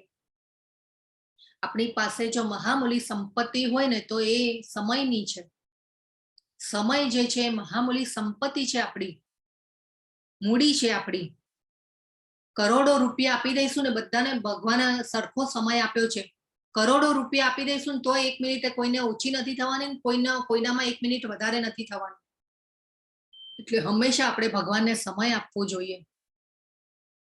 તો કેટલા ભગવાન દયાળુ છે, કૃપાળુ છે. એના માટે આપણે એક ઉદાહરણ જોઈએ કે અનન્ય ભક્તિ એટલે આવા તો સંતો થઈ ગયા, મીરાબાઈ, નરસિંહ મહેતા, પછી આપણા ષડ ગોસ્વામીઓ બધા, એ બધા અનન્ય ભક્તો. પણ બીજે જો ઓપોઝિટ જોઈએ ને આપણે, તો કંસ જે હતા, કંસ ભગવાનને મારવાના જ વિચારો કરતો હતો હંમેશા. કેમ કે એને ખબર હતી, આકાશવાણી થયેલી કે ભાઈ તારું દેવકીજીનું 8મું બાળક છે, મને મારવાનું છે. અને એ પછી આપણે એક લીલામાં જોયું કે ભાઈ નારદજી કંસ પાસે આવે છે અને પછી કંસનો વધ થવો જરૂરી હતો, કેમ કે દેવકીજી, વસુદેવજી જે છે જેલમાં હતા. તો એટલે નારદજી દ્વારા જ્યારે ખબર પડે છે કંસને કે ભાઈ હવે તો આ તો બાળકોની અદલા બદલી થયેલી હતી ને આ બધું જે પ્લાન થયેલો હતો અને બધું થઈ ગયું, અને એટલે કૃષ્ણને મારવાનો પ્લાન બનાવે છે. અને નિરંતર કૃષ્ણ જે છે એના વિચારમાં હોય છે. ઊંઘતા, ખાતા, પીતા એને બસ કે કૃષ્ણ મને મારવાનો છે, એટલે મારે એને મારવો છે. એટલે જેને કહેવાય ને કે 24 કલાક એનો નિરંતર, ભલે ખોટી રીતે વિચાર કરતો હતો, પણ તે છતાં પણ જો ભગવાન કેટલા દયાળુ ને કૃપાળુ છે, ભગવાને એને પણ મુક્તિ આપી છે. મુક્તિના પણ અમુક પ્રકાર છે, એને સારૂપ્ય મુક્તિ આપી છે ભગવાને. તો આ આપણે સમજવાનું છે. ભલે ખોટી રીતે યાદ કરતો તો શિશુપાલ, તો એ પણ હંમેશા જેને કહેવાય ને કે કૃષ્ણ માટે બહુ ખોટા વિચારો કરતો હતો, ઈર્ષા કરતો હતો. શિશુપાલની કથા બધાને ખબર છે. ભગવાનના ફોઈનો છોકરો હતો શિશુપાલ. 100 વખત અપશબ્દો બોલે છે, 101મી વખત ભગવાન સુદર્શન ચક્ર ચલાવે છે, અને એનું માથું જે વઢાયું એ ભગવાનના ચરણોમાં જઈને એનું એ પડ્યું, અને ભગવાને એને પણ મુક્તિ આપી છે. કેમકે એ પણ સતત કૃષ્ણની વિચારોમાં જ, એ પણ ખોટા વિચારો કરે પણ હંમેશા કરે કૃષ્ણના જ વિચારો. તો એ વિચારો કે ભગવાન આવી રીતે જે વિચારો કરે છે એને પણ મુક્તિ આપે છે. તો આપણા ભક્ત જો આપણે કરીએ તો આપણે તો પહોંચી જ જઈ શકીએ આ જન્મમાં. તો આપણે ટાર્ગેટ રાખવાનો છે કે હંમેશા ભગવાનના આ જન્મમાં જ આપણે જાગ્યા ત્યારથી સવાર કરવાની છે કે ભાઈ હવે જાણી ગયા કે ભગવાન આપણે આ જન્મ મરણના ચક્રમાં ફસાવાનું નથી, આપણે પહોંચી જવાનું છે ભગવાનના ધામમાં. તો બીજો ઓપ્શન ભગવાન કે છે, હે પ્રિય અર્જુન, હે ધનંજય, જો તું તારા ચિત્તને અવિચળ ભાવે મારામાં સ્થિર કરી ન શકે તો તું ભક્તિ યોગના વિધિ વિધાનોનું પાલન કરે તે રીતે મને પામવાની ઈચ્છાને વિકસિત કર. પેલું કીધું અનન્ય ભક્તિ. હવે બીજો ઓપ્શનમાં કે છે ભગવાન કે તું અનન્ય ભક્તિ ન કરી શકે તો પછી વિધિ વિધાનોનું પાલન કર. વિધિ વિધાનો એટલે કે જે શાસ્ત્રોમાં નિયમો આપેલા છે કે કઈ રીતે ભક્તિ સેવા કરવી જોઈએ, તો એ વિધિ વિધાનોનું પાલન કર. તો હવે આ વિધિ વિધાનોનો કયા? તો આપણે શાસ્ત્રોમાં કહ્યું છે, બ્રહ્મ મુહૂર્તમાં ઉઠવું જોઈએ, મંગલા આરતી કરવી જોઈએ, 16 માળા જપમાળા કરવી જોઈએ, ભગવાનને ભોગ લગાવવો જોઈએ, ભક્તિમય સેવા કરવી જોઈએ, ભગવદ્ ગીતા વાંચવી જોઈએ, ભાગવતમ નું જ્ઞાન લેવું જોઈએ, પઠન કરવું જોઈએ. તો આ બધા વિધિ વિધાનો થયા કહેવાય. તો આ રીતે તો ભગવાન કે છે, ભલે ભગવાન એમ બી કહી રહ્યા છે કે ભલે પ્રેમ હોય કે ન હોય, પણ તું તે છતાં પણ તું કર, એકવાર વિધિ વિધાનોનું પાલન કરીશ ને આ બધું કરીશ તો ધીરે ધીરે મારી પાસે આવીશ તું. અને આપણે જોયા ભક્તિ સેવાના 9 તબક્કાઓ છે. પહેલા શ્રદ્ધા ડેવલપ થાય, પછી જેને કહેવાય ને કે શ્રદ્ધા ડેવલપ થાય પછી આપણે સાધુ સંગ કરીએ, ભક્તોનો સંગ કરીએ, પછી જેને કહેવાય કે થોડી સ્થિરતા આવે, નિષ્ઠા આવે, પછી આપણે એમાં આસક્તિ થતી જાય, આસક્તિ થાય પછી આપણને એમાં ટેસ્ટ ડેવલપ થાય અને પછી ભાવ આવવાનો શરૂ થાય. અને એ પછી જેને કૃષ્ણ પ્રેમ તો બહુ લાસ્ટમાં છે.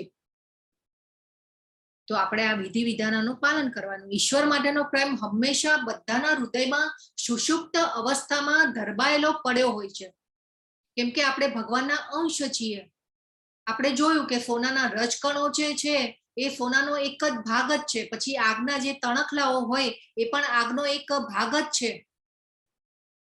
તો એવી રીતે ભગવાનના જેવા દિવ્ય પ્રકૃતિ જે છે આપણી ધરબાયેલી પડેલી હોય છે, પણ દિવ્ય ગુણો જે હોય એ ભગવાન આપણા ધરબાયેલા સુષુપ્ત અવસ્થામાં પડ્યા હોય, પણ જે આત્મા જે છે મોહ માયા અને પ્રકૃતિના બદ્ધ ગુણો દ્વારા બદ્ધ થયેલો હોય છે આત્મા.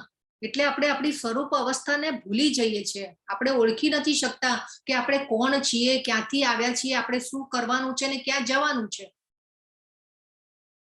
તો ભક્તિ છે સુષુપ્ત કુદરતી કૃષ્ણ પ્રેમને પુનઃ જાગૃત કરવાની પદ્ધતિ છે, અને આ ભક્તિના અભ્યાસ દ્વારા જ શક્ય બને છે. હવે ભગવાન ત્રીજો ઓપ્શન આપે છે કે જો તું ભક્તિ યોગના વિધિ વિધાનોનું પાલન કરી ન શકે તો મારા માટે કર્મ કરવાનો પ્રયત્ન કર, કારણ કે મારા માટે કર્મ કરવાથી તું પૂર્ણ અવસ્થાને પ્રાપ્ત કરીશ. તો ભગવાને કીધું ભક્તિ યોગના વિધિ વિધાનોનું પાલન ન કરી શકે તો પછી મારા માટે કર્મ કરવાનો પ્રયત્ન કર. જો કેટલા ભગવાન દયાળુ ને કૃપાળુ છે, એક સ્ટેપ નીચે ઉતરતા ગયા. તો કર્મ કેવી રીતે કરવા ભગવાન માટે? તો આપણે અહીંયા બાજુમાં પણ ચિત્ર જોઈ રહ્યા છે કે કોઈ વ્યક્તિ જે છે મંદિર બનાવવાના મંદિર બનાવવાના પ્રોજેક્ટમાં આ કરી રહ્યા છે. તો આપણે અનેક રીતે આપણે કરી શકીએ. કૃષ્ણ ભક્તિનો પ્રચાર કરી શકીએ, પછી આ જ્ઞાન લેવા જેવું તમને લાગ્યું તો આપણે બીજાને પ્રોત્સાહિત કરી શકીએ. તો મંદિરના કાર્યમાં આપણે ફાળો આપી શકીએ, મંદિર બાંધવાના કાર્યમાં ફાળો આપી શકીએ.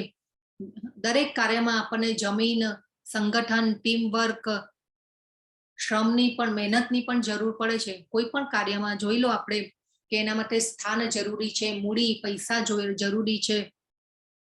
તો આ બધામાં આપણે આવા બધા સેવા કાર્યોમાં પણ આપણે ફાળો આપી શકીએ. ધન સંપત્તિ આપણે કૃષ્ણ ભાવનાના પ્રચાર માટે પણ આપી શકીએ.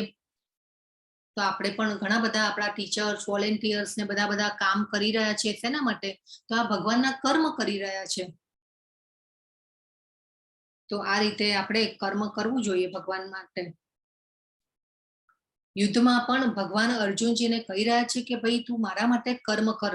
યુદ્ધની ઈચ્છા ભગવાનની હતી અને ભગવાન કહી રહ્યા છે કે તું મારા માટે કર્મ કર, તું પરિણામની ચિંતા નહીં કર, ફળ આપવા વાળો હું છું. 64 કરોડ લોકો યુદ્ધમાં હણાયા છે અને ભગવાને બધાને મુક્તિ આપેલી છે.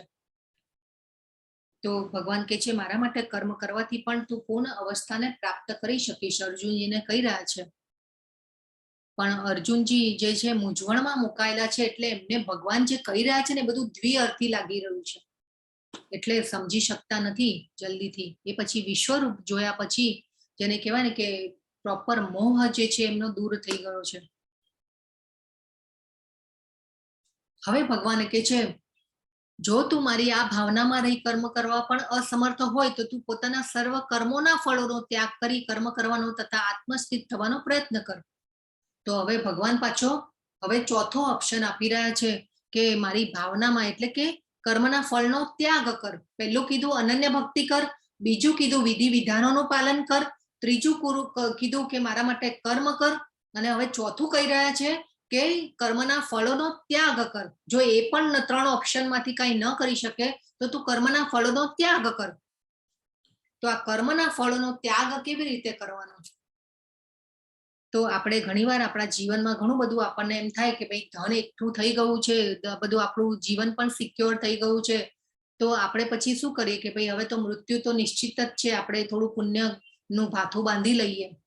તો આપણે પછી શું કરીએ, ઘણીવાર વિચારીએ ને કે જરૂરિયાત વાળાને મદદ કરીએ, આપણે અનેક સંસ્થાઓમાં આપીએ, વૃદ્ધાશ્રમમાં આપીએ, હોસ્પિટલમાં આપીએ, અનાથ આશ્રમમાં આપીએ, ઘણી એવી ધર્માદાર સંસ્થાઓ છે તો ત્યાં આપીએ, બાળકોની સંસ્થા હોય તો ત્યાં આપીએ, ઘણા પાછા દાન પુણ્ય ઘણું કરીએ, પછી અનેક જગ્યાઓ છે બધી આપવા માટે. ઘણા જીવદયા કરે, ગૌશાળામાં આપે, પછી પાંજરાપોળમાં આપે, પોતાની જ્ઞાતિમાં સમાજમાં આપે. તો આ જે આપણે કરીએ છીએ પણ એ ભૌતિક દ્રષ્ટિ થઈ ગઈ આપણી.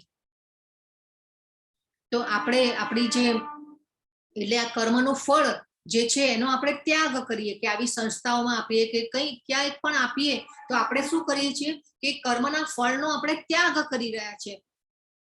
આપણે આપણી સ્ટ્રગલ દ્વારા કે આપણી મહેનત દ્વારા જે પણ આપણને ભગવાને ફળ આપ્યું છે, પુરુષાર્થની શક્તિ ભગવાન જ આપે છે, પણ એ જે આપેલું છે ભગવાને એ આપણે એનો ત્યાગ કરી રહ્યા છીએ. તો આને ત્યાગ કહેવાય. પણ ઘણા લોકો ત્યાગ કરી શકે ને ઘણા લોકો નથી પણ કરી શકતા. જીવ જ ન હોય, છાતીએથી છૂટે જ નહીં. આપણે ઘણીવાર આવા વાક્યો બોલતા હોઈએ છીએ કે ભાઈ આને તો છાતીએથી છૂટતું જ નથી. જીવ જ ન હોય એવા માણસોનો ઘણીવાર એવા આપણે ઉદાહરણ જોયેલા છીએ. જીવ ન હોય કે છોડી શકે. ઘણાને ઘણું આપ્યું હોય પણ જેને કહેવાય ને કે છૂટી ન શકે, ન છોડી શકતા હોય. પરંતુ આ જે ત્યાગ જે છે એ આપણી ભૌતિક દ્રષ્ટિ થઈ ગઈ. તો ભગવાન કે છે કર્મના ફળનો ત્યાગ દિવ્ય અને આધ્યાત્મિક ક્યારે બને કે જ્યારે આપણે ભગવાનના કર્મ માટે, ભગવાનની પ્રસન્નતા અર્થે, ભગવાનની ઇન્દ્રિયોની સંતૃપ્તિ અર્થે આપણે જો કરીએ તો એ ભગવાન સાથે જોડાયેલું જે કર્મ જે છે આપણું એ દિવ્ય થઈ જાય છે ને આધ્યાત્મિક થઈ જાય છે. એ આપણે પહેલા પણ જાણી ગયા છીએ. તો આ જે ત્યાગ પણ કરીએ તો આ ત્યાગ પણ કૃષ્ણ ભાવના મૃતમાં કરવો જોઈએ. કર્મના ફળનો ત્યાગ એટલે કે જે પણ ધન સંપત્તિ, જે પણ આપણને શક્તિ આપણી પાસે છે, સામર્થ્ય છે, તો એ આપણે ભગવાનના કર્મોમાં કરવો જોઈએ, આધ્યાત્મિક કર્મોમાં આપણે લગાવવો જોઈએ. તો એને કર્મના ફળનો ત્યાગ કહેવાય. બાજુમાં ચિત્ર છે, નંદ બાવાનું દ્રશ્ય છે. જ્યારે ભગવાને જન્મ થયો ભગવાનનો, ત્યારે નંદ બાબાએ 2 લાખ ગાયો દાનમાં આપેલી છે. અને જે ભગવાનના દર્શન કરવા માટે આવ્યા એ બધાને પણ ઘણું દાન કરેલું છે. નંદ બાબા પાસે 9 લાખ ગાયો હતી. 9 લાખ ગાયો, તમે વિચારો આટલા બધી ગાયને ભગવાન ચરાવવા જતા રોજ, અને કેટલી બધી વૃંદાવનમાં ભગવાને લીલાઓ કરેલી છે. તો ભગવાન એક એક સ્ટેપ નીચે ઉતરતા જાય છે. હવે ભગવાન કહે છે જો તું આ પ્રક્રિયા અપનાવી ન શકે તો જ્ઞાનોપાર્જનમાં પરોવાઈ જા. જો કે જ્ઞાન કરતા ધ્યાન શ્રેષ્ઠ છે અને ધ્યાનથી પણ કર્મનો ફળનો ત્યાગ શ્રેષ્ઠ છે, કારણ કે આવા ત્યાગ દ્વારા મનુષ્ય મનની શાંતિ પ્રાપ્ત કરી શકે છે. તો ભગવાન હવે કહે છે કે જ્ઞાન જે છે, ભક્તિ માર્ગના આ બધા જે ઓપ્શનનો તું સ્વીકાર ન કરી શકે કે તું તારી અનુકૂળતા ન હોય તો તું જ્ઞાન પાર્જનમાં પરોવાઈ જાય, એટલે કે જ્ઞાન લેવાનો પ્રયત્ન કર. અને ખરેખર જો આ ભક્તિ માર્ગના ઓપ્શનનું પાલન નથી કરી શકતા તો તેઓ જ્ઞાનોપાર્જન કરે એ વધારે બેટર છે, કારણ કે જ્ઞાન દ્વારા જ મનુષ્ય પોતાની સાચી સ્વરૂપ અવસ્થાને જાણી શકે છે, સમજી શકે છે. અને એ પછી જ્ઞાન આવે પછી એ ધ્યાનની અવસ્થા સુધી પહોંચી શકે. એટલા માટે ભગવાન કહી રહ્યા છે કે જ્ઞાન કરતા ધ્યાન શ્રેષ્ઠ છે, ધ્યાનથી કર્મ ફળનો ત્યાગ શ્રેષ્ઠ છે. એટલે ધીરે ધીરે આપણે આવી સંસ્થાઓમાં આપીએ કે કંઈ પણ કોઈ જગ્યાએ આપીએ છીએ તો એ આપણી ત્યાગની ભાવના કેળવાય છે ધીરે ધીરે. એટલે એ પણ ભગવાન કે છે, એ પણ શું થયું કહેવાય, સકામ કર્મ થયા કહેવાય. ભૌતિક દ્રષ્ટિથી આપણે આપી રહ્યા છીએ અને આપણી કોઈ જેને કહેવાય ને કે સુષુપ્ત મનમાં આપણા મનના કોઈ એક ખૂણે એવી ઈચ્છાઓ રહેલી હોય છે કે ભાઈ આપણે પુણ્ય કાર્યો આટલા કરીશું તો આપણને એનો ફાયદો થશે, ભગવાન આપણને જેને કહેવાય ને કે સારી પાછી બીજું જે આપણે વધારે ધન સંપત્તિ જોઈતી હોય કે એના માટે કંઈ પણ રીતે ભગવાન ફળ આપશે આપણને, એવી એક આપણે મનના ખૂણે એક ઈચ્છા પણ રહેલી હોય છે. તો ભગવાન અહીંયા કહી રહ્યા છે પણ આપણે નિષ્કામ કર્મ જ કરવું જોઈએ. તો આ રીતે ભગવાન આપણને સમજાવી રહ્યા છે. તો આ ત્યાગની જે ભાવના જે છે એ ધીરે ધીરે આપણે કેળવવી જોઈએ. હંમેશા આપણી પાસે હોય તો આપણે જરૂરિયાતવાળાને મદદ કરવી જોઈએ. આપણે જાણ્યું કે માનવ સેવા એ પ્રભુ સેવા નથી. માધવની સેવા તો કરવાની જ છે, પણ માનવ સેવા એ પ્રભુ સેવા ક્યારે કહેવાય કે આપણે એ વિચારીએ કે જે સામેવાળી વ્યક્તિને જે દુઃખ પડી રહ્યું છે કે કંઈ પ્રોબ્લેમ છે તો એના હૃદયમાં પણ પરમાત્મા રહેલા છે અને પરમાત્માને દુઃખ પડી રહ્યું છે, ભગવાન પરમાત્માને આપણે મદદ કરવાની છે અને એ દુઃખી થઈ રહ્યો છે, એને કંઈ પ્રોબ્લેમ છે તો એ પરમાત્મા દુઃખી થઈ રહ્યો છે, એના હૃદયમાં પણ પરમાત્મા રૂપે ભગવાન રહેલા છે. બાકી જો અત્યારના બધા ઘણા એનજીઓ એવા ચાલે છે કે માનવ સેવા એ જ પ્રભુ સેવા, માનવ સેવા એ જ પ્રભુ સેવા, ને ઘણા એનજીઓ આ સ્લોગન ઉપર અત્યારે ચાલી રહ્યા છે. પણ એવું નથી, માનવ સેવા એ પ્રભુ સેવા નથી. માનવ સેવા તો કરવાની જ છે, બધાના દુઃખે દુઃખી થવાનું જ છે, બધાના સુખે સુખી થવાનું છે. પરંતુ આપણે આ સમજવાનું છે કે જો માધવ સેવા નહીં કરીએ તો આપણે સનાતન ધામમાં, ભગવાનના ધામમાં પહોંચી નહીં શકીએ. તો ઘણાની જિંદગી ખાલી ખાવા પીવા અને ઊંઘવા અને ફેમિલીને સાચવવામાં જ જતી રહેતી હોય છે, પરંતુ શરીરને સાચવવામાં જાય. તો આ રીતે આપણે સમજવાનું છે કે ભગવાનની ભક્તિ કરવાની છે આપણે. એટલે ભગવાને ઘણા બધા ઓપ્શન આપ્યા, 6 ઓપ્શન આપી દીધા અને ભગવાને કહ્યું તો પહેલા તો ભગવાને જો જ્ઞાનને નીચે મૂક્યું છે, સૌથી નીચે જ્ઞાનને મૂક્યું છે ભગવાને. તો જ્ઞાન લઈશું, એમાં ચિંતન કરીશું, અભ્યાસ કરીશું, પરંતુ જો એ અભ્યાસ છોડી દઈશું, જ્ઞાન લેવાનું છોડી દઈશું તો એ ધીરે ધીરે પાછું સમય જશે, ભૂલાતું જશે બધું. એટલે એમાં પણ અભ્યાસ તો જરૂરી જ છે, ચિંતન મનન તો કરવું જ પડશે, પ્રેક્ટિસ મેક્સ અ મેન પરફેક્ટ કરવું જ પડશે. એટલે ભગવાને જ્ઞાનને લાસ્ટમાં મૂક્યું છે. ભલે જ્ઞાન હોય ન હોય, ભગવાન પ્રત્યે પ્રેમ હોય ન હોય, પણ આપણે જો બધા વિધિ વિધાનનું પાલન કરીએ, ભક્તોનો સંગ કરીએ તો પણ કદાચ આપણને બધાનું સાંભળીને પણ ઘણા લોકો ભક્તિમાં આવી જતા હોય છે. ભલે જ્ઞાન હોય કે ન હોય, ભગવદ્ ગીતાનું જ્ઞાન હોય કે ન હોય, તો પણ ઘણીવાર ઘણા ભક્તો એવા છે કે ભક્તિમાં આવી જાય છે અને પછી જેમ જેમ ભક્તિમાં આવી જાય એ હાયર લેવલ ઉપર પણ પહોંચી ગયા છે.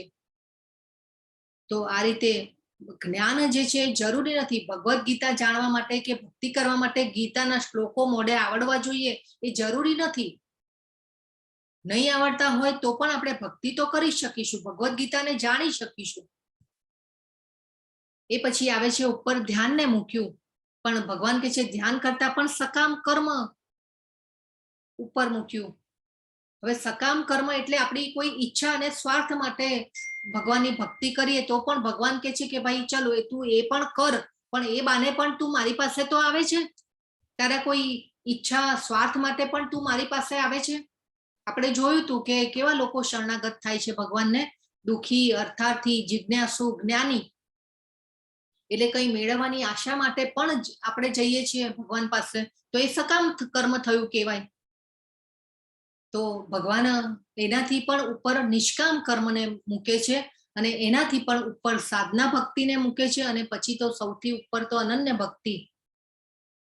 ઘણીવાર આપણા પુષ્ટિમાર્ગીય વૈષ્ણવો જે હોય બધા ભગવાનને લઈ લઈને સાથે જતા આવતા હોય તો ઘણા લોકો કે આ તો બધું શું વેવલા વેડા છે, પણ એ એવા લોકો સમજી ન શકે કે આ અનન્ય ભક્તિ છે કે ભાઈ મારા ભગવાનનું બધું છૂટી જશે, એક દિવસ પણ સેવા વગર ન છૂટવો જોઈએ. આ અનન્ય ભક્તિ થઈ કહેવાય. તો ભગવાને આપણને આ લેવલ સમજાવ્યા ભક્તિ યોગના, અને આપણે ખૂબ સરસ રીતે સમજવાના છે. અને ભગવાનની અનન્ય ભક્તિ જો કરી શકીએ તો બેસ્ટ છે, પણ એ પણ ન કરી શકીએ તો આપણે જે સાધના ભક્તિ ભગવાને સમજાવેલી છે, બ્રહ્મ મુહૂર્તમાં ઉઠવાનું, આપણે મહામંત્રના જપ કરવાના, ભગવાનને ભોગ લગાવી અને આપણે પ્રસાદનું ગ્રહણ કરવાનું, તો આ બધું આપણે કરી શકીએ. તો ધીરે ધીરે પછી આપણે પ્રોગ્રેસ કરીએ. આપણી સ્પિરિચ્યુઅલ લાઈફ, આપણો આધ્યાત્મિક પ્રોગ્રેસ જે છે આપણે વધારવાનો છે, અને આ બધું કરતા રહેવાનું છે. જો ભક્તિની પણ પ્રેક્ટિસ છોડી દઈશું ને તો એ પણ પછી જેને કહેવાય ને કે પછી આપણે પતન થાય. તો આપણે આમાં પણ અભ્યાસ જરૂરી છે. હંમેશા સક્સેસ જે હોય છે ને એ સ્ટ્રગલ પછી મળતી હોય છે. કોઈ પણ કાર્ય જોઈ લો, એમાં મહેનત, પુરુષાર્થ તો જોઈએ જ છે. તો એવી રીતે ભક્તિમાં પણ આ જરૂરી છે. ભક્તિને પણ સતત જો કરતા રહીશું ને તો આપણને એ ભગવાન સુધી આપણને લઈ જશે. નહીં તો એકવાર છોડી દીધું તો પછી જેને કહેવાય ને કે વાર્તા પૂરી. તો આ આપણે નથી કરવાનું. આપણે અનન્ય ભક્તિ સુધી આવી શકીએ, આપણે શુદ્ધ સત્વ સુધી આવી શકીએ, એનો ટ્રાય કરવાનો છે. તો આ સાથે આજનો આપણે અહીંયા અધ્યાયને વિરામ લઈએ. વાંછા કલ્પતરુભ્યશ્ચ કૃપા સિંધુભ્ય એવ ચ પતિતાનાં પાવનેભ્યો વૈષ્ણવેભ્યો નમો નમઃ. શ્રી કૃષ્ણ ગોવિંદ હરે મુરારી. હરે કૃષ્ણ કૃષ્ણ કૃષ્ણ હરે હરે. હરે રામ રામ રામ હરે હરે.